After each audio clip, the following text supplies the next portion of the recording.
जय हिंद। नमस्कार प्रिय विद्यार्थियों, आज के इस वीडियो के माध्यम से हम लोग अध्ययन करेंगे लेखिका शिवानी कृत या रचित लाटी कहानी का सारांश एवं चरित्र चित्रण। यह सामान्य और साहित्यिक हिंदी दोनों के स्टूडेंट्स के लिए बेहद ही मोस्ट इम्पॉर्टेंट यह टॉपिक है और यह आपके बोर्ड पेपर में 5 अंक में पूछा जाता है। तो आइए हम लोग देखते हैं कुछ इस प्रकार से आपके बोर्ड पेपर में प्रश्न पूछे जाते हैं। तो देखिए, प्रश्न है लाटी अथवा बहादुर कहानी का सारांश अपने शब्दों में लिखिए। अधिकतम शब्द सीमा 80 शब्द में आपको कहानी का सारांश चरित्र चित्रण लिखना है।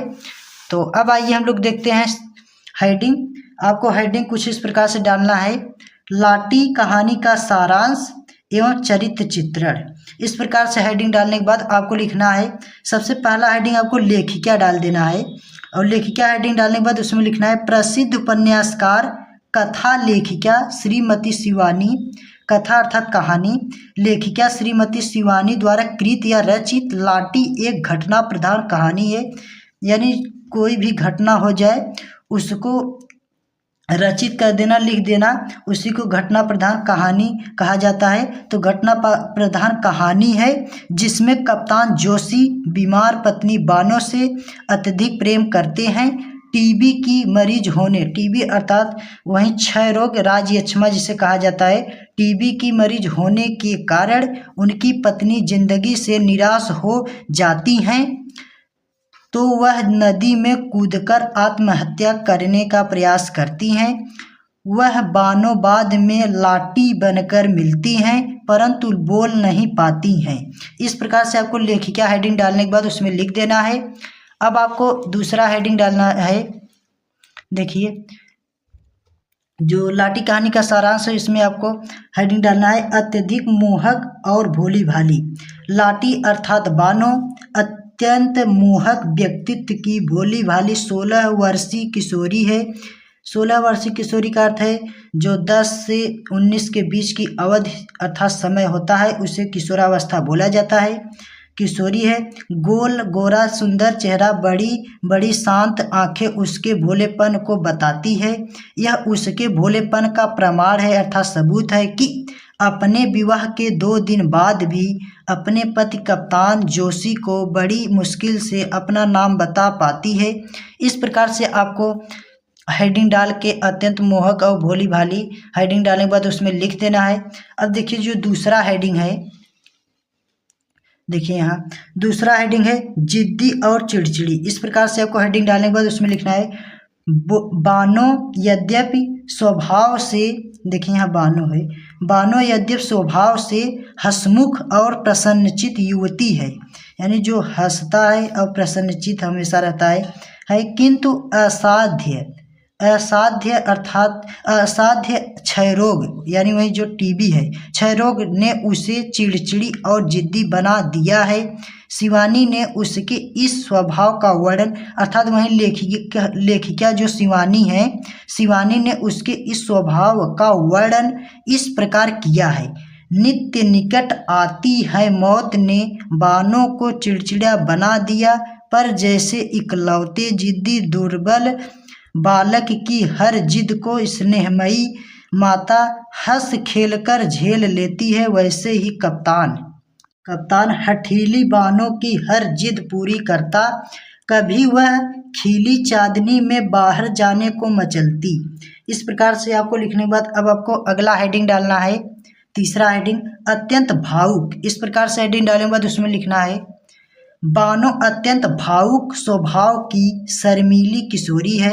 विवाह के पश्चात पति जोशी के नाम पूछने पर वह अपना चेहरा दोनों हाथों से छिपा लेती है और बड़ी कठिनाई से अपना नाम बता पाती है।